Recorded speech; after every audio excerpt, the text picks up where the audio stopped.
Muy bien. Entonces, esa tabla del BCPR nos sirve para establecer los ángulos de las moléculas en función de la repulsión. Como bien dice el nombre, es una teoría que está ocasionada en función de la repulsión que existe entre los electrones que generan los enlaces en los átomos. Entonces, aquí nos debemos de centrar en lo siguiente. A es nuestro átomo central. X es un ligando. Un ligando quiere decir que es un átomo unido al átomo central. Y E son pares de electrones solitarios asociados, en este caso, al átomo central. ¿Ok? Entonces, estos tres factores son los que se van a tomar en cuenta para generar la geometría de nuestras moléculas. Vamos a la tabla. En esta tabla vamos a encontrar que tenemos aquí una suma que dice pares solitarios más PE, que significa pares de electrones. Cuando hablamos de pares, estamos hablando específicamente de un enlace. O sea, un enlace, recuerden que está conformado por compartición de electrones, o sea, es un par, ¿no?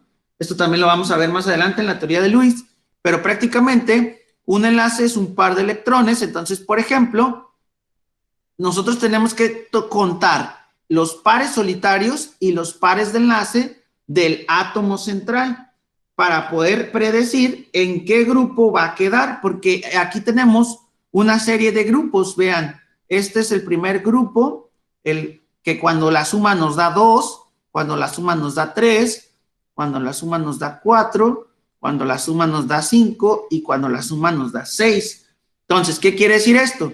Que yo voy a agarrar mi molécula, voy a generar la estructura y ya una vez generada la estructura, lo que voy a hacer es que voy a sumar sus pares solitarios y sus pares de electrones para predecir qué geometría puede tener, ¿ok? Y esto es solamente una aproximación, ¿sale? Es una aproximación. Por ejemplo, el agua, y la cuestión aquí es que el agua tiene dos pares de electrones solitarios, o sea, estos puntitos recordemos que son pares de electrones solitarios o de no enlace.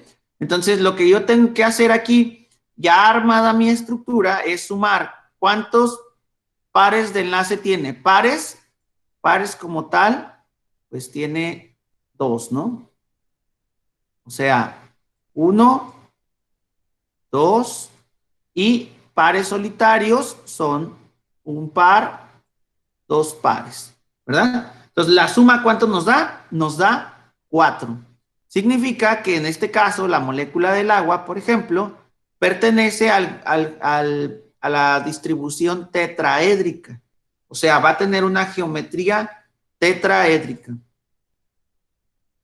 ¿Sale? Entonces, así es como funciona esta tablita. ¿Y qué más información nos da esta tablita? Pues nos da información como la que vemos aquí. Nos da una fórmula, donde esta fórmula es como una posibilidad según las combinaciones que tengamos. Por ejemplo, en el grupo 1 solamente podemos tener dos ligantes y un átomo central. Esta geometría que se genera se conoce como geometría lineal, ¿sí? Y, por ejemplo, aquí tenemos un ejemplo, y por ejemplo, la opción del grupo 3 es una geometría tipo triángulo equilátero, o también se le conoce como una trigonal plana. Esta genera ángulos de 120 entre los enlaces y tenemos dos posibilidades. Una posibilidad es que tenemos un átomo central y tres ligantes, ¿ok? Tenemos aquí en este caso tres ligantes. Y la otra posibilidad es de que tenemos un átomo central y tenemos dos ligantes y un par de electrones libres, ¿ok? Estas son las geometrías que se presentan para este grupo. Y la primera, por ejemplo, se le conoce como trigonal plana, ¿ok? Porque los tres son exactamente iguales. Ahora, aquí tenemos una donde tienes dos grupos ligantes y un par de electrones solitarios. A esta se le conoce angular. Pues se supone que deben de ser iguales estas dos geometrías. Sin embargo, como un electrón, perdón, como un par de electrones, si leyeron el documento, la repulsión entre los enlaces es menor que la repulsión que existe con los pares solitarios. Los pares solitarios, como no están compartidos en un núcleo, se podría decir que son más voluminosos, o sea, que estuvieran como más esponjados, ¿no? Se entiende que como no se están compartiendo esos electrones, están sueltos y generan como una nube más grande de carga negativa, ¿no? Entonces, si yo tengo un enlace de estos que sea, por ejemplo, un par solitario en lugar de un enlace, este par va a generar mayor repulsión que si los tres fueran enlaces ya asignados, ¿no? O destinados. Esto origina que exista una mayor repulsión, obviamente, por nuestro par solitario con respecto a los enlaces. Entonces, esto origina que se cierre el ángulo, por eso el ángulo aquí cambia un poquito. Aquí va a cambiar nuestro ángulo, va a cambiar un poco con respecto a la trigonal plana. Entonces, cada una de estas fórmulas nos da una posibilidad de estructura, ¿no? Entonces, si tenemos, por ejemplo, en la tetraédrica, hablamos del agua. El agua, por ejemplo, genera un sistema tetraédrico, pero ojo, aquí vemos que la tetraédrica presenta 4 posibilidades. ¿Cómo era la estructura del agua? ¿Se acuerdan? Que la acabamos de dibujar ahorita. ¿Cuántos? Era un átomo, era uno de, por ejemplo, puede ser A, y luego A era ver, X2, ajá. ¿Cuál de X2 estas y sería? la angular. La La, angular, la la penúltima. AX2, E2, ¿verdad? Aquí está, agua. Entonces, esta es angular. ¿Por qué? Porque recuerden que tenía un par solitario, por ejemplo. Aquí tenía un par solitario, otro par solitario. Y estos pares solitarios que dibujé por acá,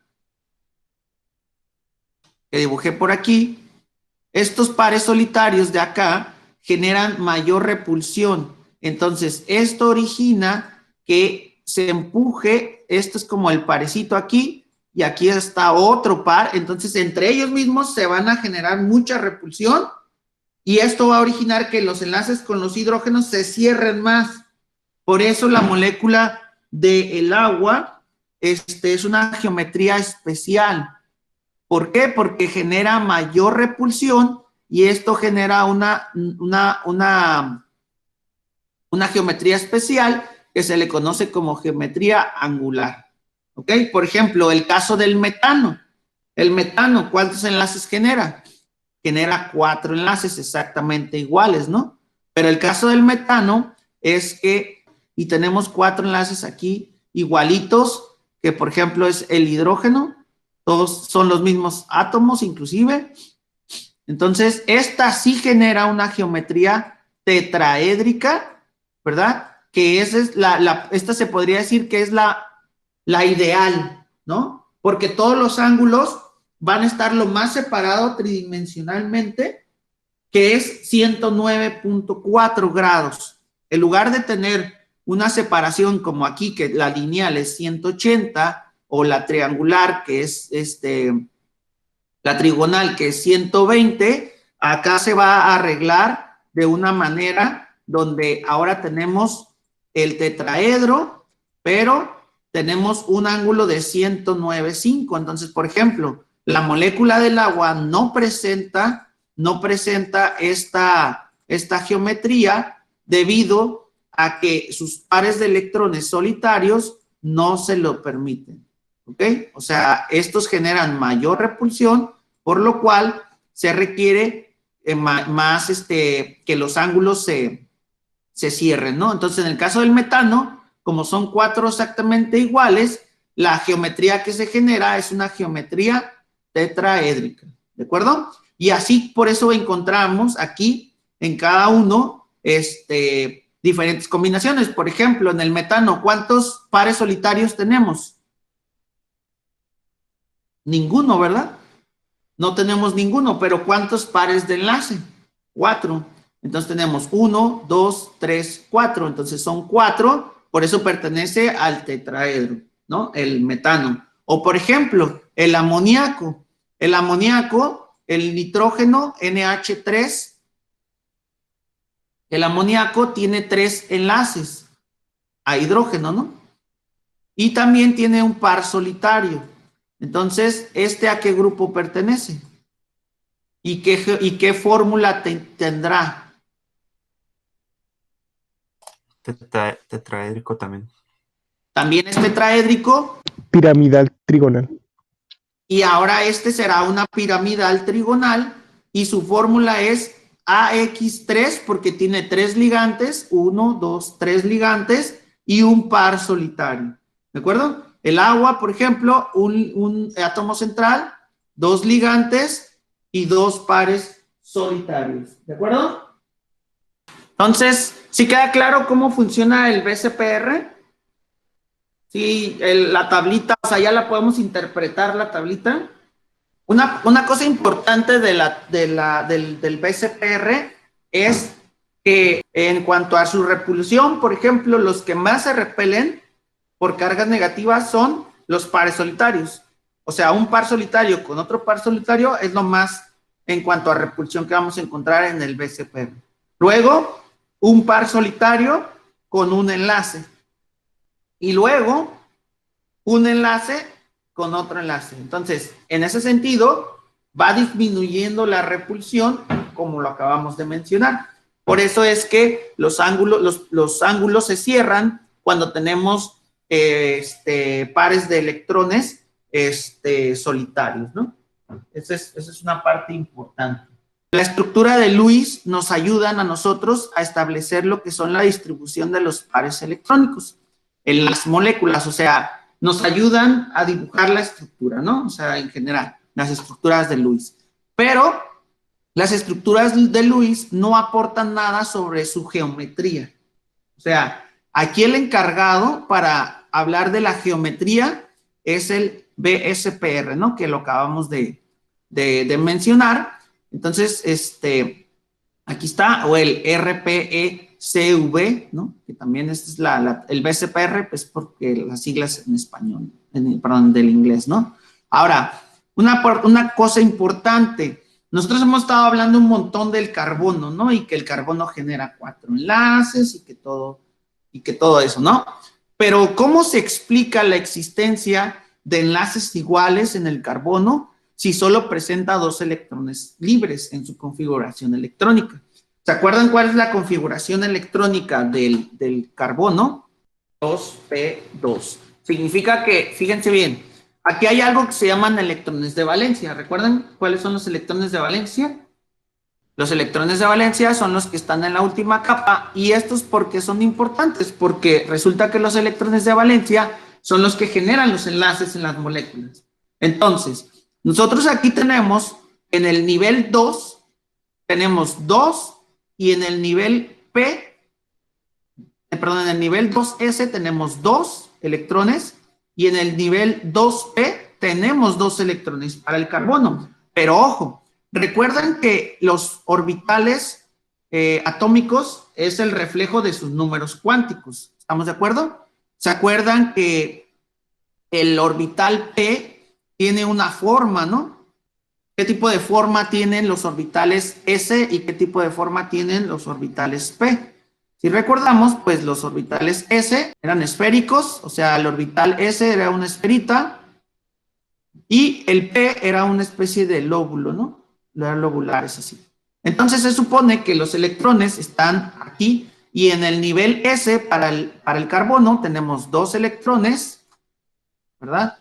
Tenemos 2 electrones y en el P tenemos 2, o sea, en el PX tenemos 1. Pues recuerdan que los orbitales, los números cuánticos, ¿se acuerdan que los números cuánticos era NLMS? Pues el número cuántico principal indicaba la energía, y el tamaño del orbital, el número cuántico de momento angular, que era el L, indicaba la forma del orbital. Entonces, cuando hablamos del nivel 1, S, este es el número cuántico principal, N, y este S es el número cuántico de momento angular llamado L. Solamente que aquí le ponemos letras, pero en realidad tiene un valor que es 0, ¿no? Entonces, ahora, en el carbono tenemos uno que es el 2S y el 2P. Entonces, quiere decir que tenemos un subnivel. Aquí el número cuántico principal vale 2 y el número cuántico de momento angular vale 0. Aquí el nivel importante vale 2, bueno, número cuántico principal 2 y número cuántico de momento angular vale 1, que es el número cuántico de momento magnético. Este establece la dirección en la que se propaga el orbital. ¿Qué quiere decir? Que uno se va a colocar en el eje X y otro se va a colocar en el eje Y y otro en el eje Z. ¿Qué quiere decir esto? Está sobre el eje, ¿verdad? Sobre el eje X, sobre el eje y sobre el eje Z. Entonces aquí tenemos el famoso PX, el famoso PY y PZ, ¿no? Entonces, quiere decir que en cada orbital podemos meter ahí, ¿recuerdan? Un par de electrones. Entonces, como podemos meter un par de electrones en cada orbital, entonces aquí, esto es a lo que yo quiero que piensen en la pregunta que les hice ahorita. Dice, ¿cómo se explica la existencia de 4 enlaces iguales en el carbono si presentan 2 electrones en su configuración electrónica? O sea, en su última capa, recordemos que tenemos en el 2S, tenemos 2 electrones, y en el 2PX tenemos 1, y en el 2PY tenemos otro electrón, porque esto, recuerden que la configuración electrónica, antes de parear electrones, llenamos el máximo de niveles. Esto era la regla o el principio, la regla de Hund, ¿recuerdan? La regla de Hund decía que antes de parear electrones teníamos que llenar el máximo de niveles posibles, ¿no? Entonces, primero, antes de llenar el nivel, aquí por eso ponen aquí 2S y luego ponen 2PX y 2PY solitos los electrones, porque están llenando lo máximo que se pueda.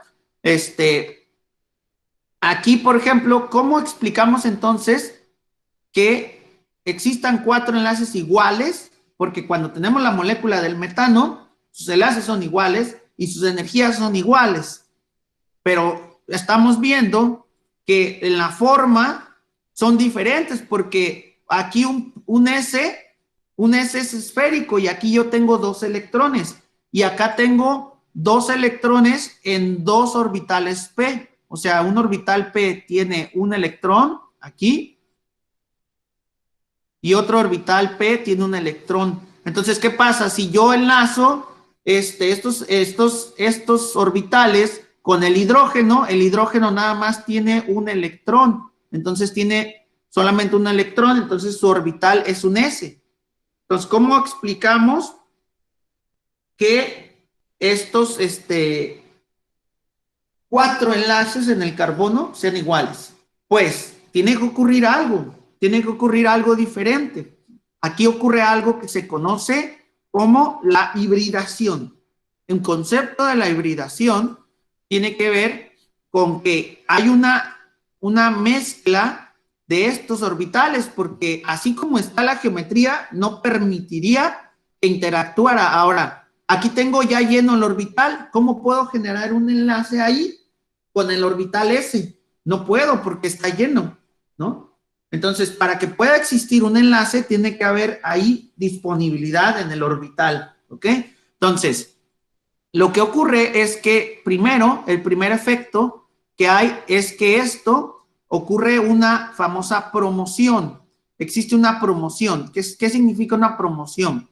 Que un electrón del nivel 2S brinca brinca el electrón del nivel 2s, uno de ellos brinca al nivel 2pz. Y una vez que llega ese electrón al 2pz, tenemos 4 orbitales que tienen 4 electrones. Después, eso explica por qué se pueden generar ahora 4 enlaces. Pero la siguiente respuesta es ¿por qué son iguales? Si su forma no es igual, su geometría, ¿no? La respuesta es porque se combinan. Se combinan. A este efecto de combinación se le conoce como hibridación.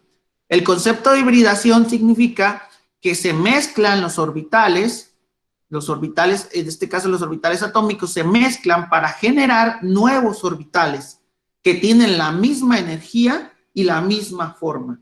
¿Sí? Entonces, ¿qué va a ocurrir? Ocurre aquí. Yo genero mi promoción, genero mis 4 orbitales, aquí están, el orbital S, 2S, el 2px, 2py y el 2pz. Ya están los 4. Ahora, los hibrido y estos generan una mezcla en función de los orbitales que se mezclaron. ¿Qué significa esto? Que si yo agarro un orbital S y agarro 3 orbitales P, ¿cómo se llama la mezcla o la hibridación? La hibridación se llama en función de lo que unimos o lo que se mezcló o lo que se hibridó. Entonces, un orbital S y 3p. Entonces, los resultantes se llamará sp3, ¿no? Entonces, la hibridación nueva ahora será sp3. ¿Qué significa esto? Que mezclé un orbital S y 3 orbitales p. Esto significa un orbital S y 3p. Ahora, si mezclo o si hibrido, más bien, voy a dejar de decir mezclo. Si hibrido 4 orbitales, entonces obtengo la misma cantidad. Esto siempre es algo que tienen que tener en cuenta siempre. Si tú mezclas, si tú hibridas 2 orbitales, obtienes 2 orbitales hibridados. Si hibridas 3, entonces vas a obtener 3. Si hibridas 4 orbitales, entonces obtienes 4. Pero el nombre de los 4 ahora es exactamente el mismo. ¿Por qué? Pero la mezcla resultante tiene ahora un carácter de orbital S. ¿En qué porcentaje? En un 25%.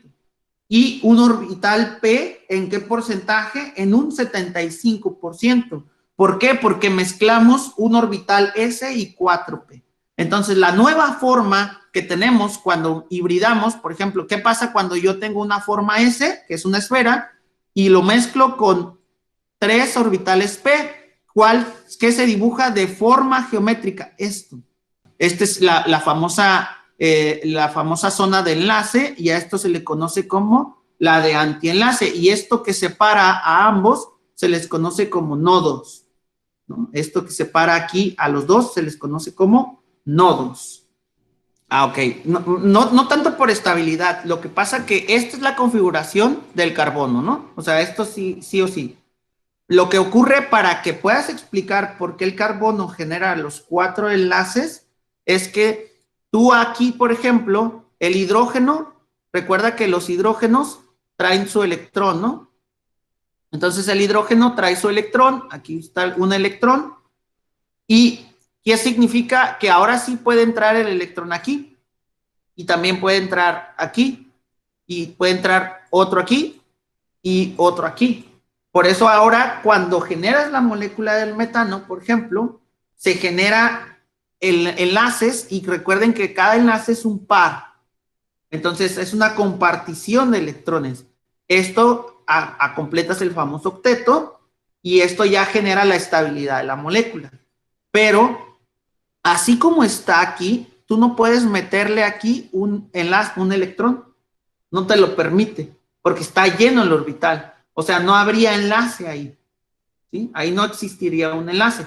Para que ocurra ese enlace, ocupa estar o vacío, el orbital completamente vacío, o que estén los electrones desapareados, como lo vemos aquí.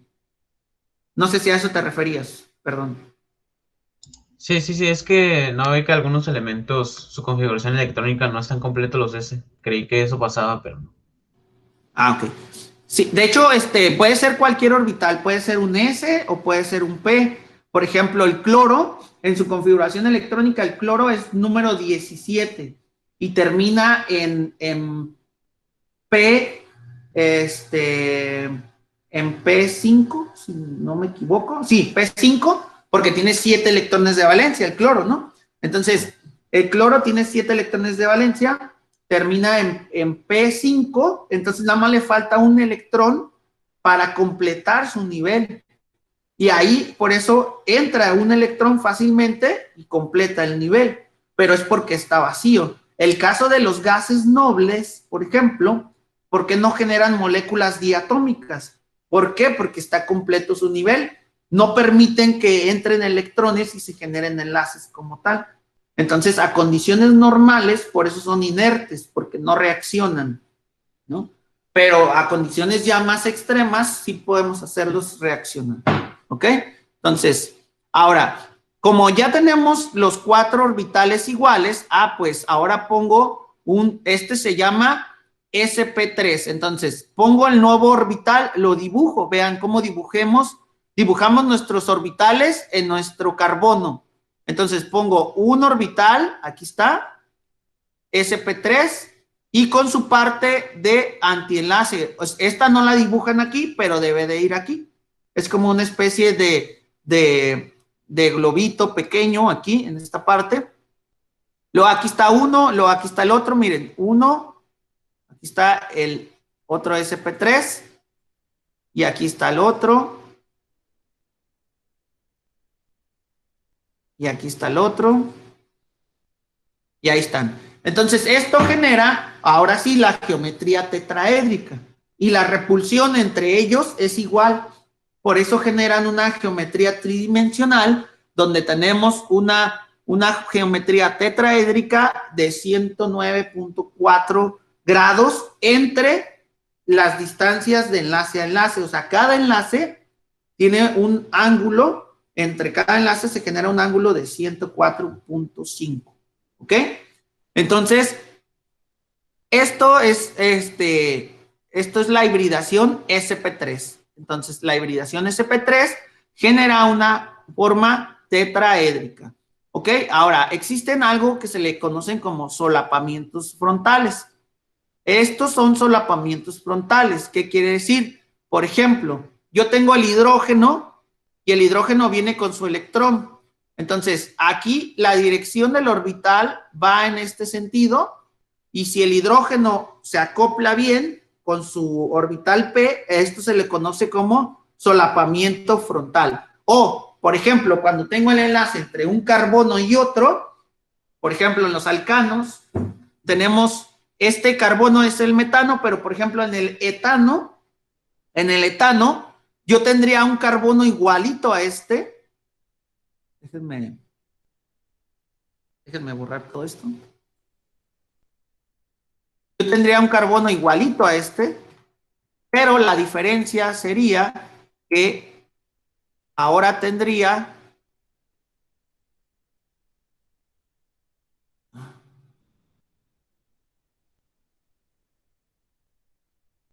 por ejemplo, en el caso del etano,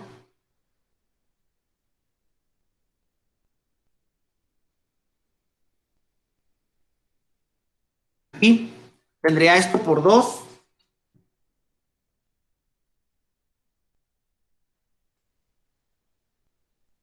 Solamente que tendría un carbono que tiene igual una geometría tipo, perdón, una hibridación sp3, un carbono vecino. Entonces, ese carbono vecino, en lugar de enlazarse con un hidrógeno, se va a enlazar con mi carbono de acá. Entonces, esto va a generar algo que se le conoce como solapamiento frontal. El solapamiento frontal es cuando los dos orbitales están en la misma dirección. Por ejemplo, el carbono de acá y el carbono de acá están sobre la misma dirección. Entonces, como hay una unión buena de los orbitales, generan un enlace bastante estable. A esto se le conocen como solapamientos frontales. porque pasa que a veces los orbitales no están orientados para el mismo lado, puede que estén, por ejemplo, así, paralelos. Entonces esto no genera un solapamiento frontal, a veces empiezan a interactuar lateralmente, ¿sí? Solapamientos laterales, como si fuera un puente, pero así, o sea, no queda completamente así el orbital, sino que esto es un solapamiento frontal y esto lo generan este tipo de enlaces que son los sigma, y por eso es que son muy buenos enlaces y muy, muy fuertes, ¿no? Entonces a esto se le conoce como solapamiento frontal y son los enlaces sigma, sencillos, ¿no? Y aquí les dejo las 4 representaciones, o hay 4 representaciones del metano, por ejemplo, en líneas. Una línea es un enlace, o puntos, un par de puntos es un enlace, recuerden que los puntos son electrones, y las cuñas o líneas punteadas, que son la geometría hacia enfrente, hacia atrás, que esta es una representación tridimensional, ¿verdad? Al final de cuentas es una representación tridimensional, pero lo más correcto es escribir la geometría en un ángulo o que representamos el ángulo que corresponde, ¿no? Como es esta que tenemos aquí abajo. Esta geometría sería la representativa o la ideal, digámoslo así, con su ángulo y con sus representaciones como corresponden. Estos dos enlaces están sobre el plano, recuerden, sobre el plano de la hoja, este está hacia afuera y este está hacia atrás. Y también se le conoce como modelo de palo y bola, ¿sí? A se le conoce como el modelo espacial, que podría ser la representación más aproximada de lo real, ¿no? La representación espacial, y esto es como si fueran los orbitales, ¿no? Los lobulitos. Entonces, esta es la geometría del metano. Hablaremos de la hibridación sp2 y sp para lo que son alquenos y alquinos. Hasta aquí la clase de hoy.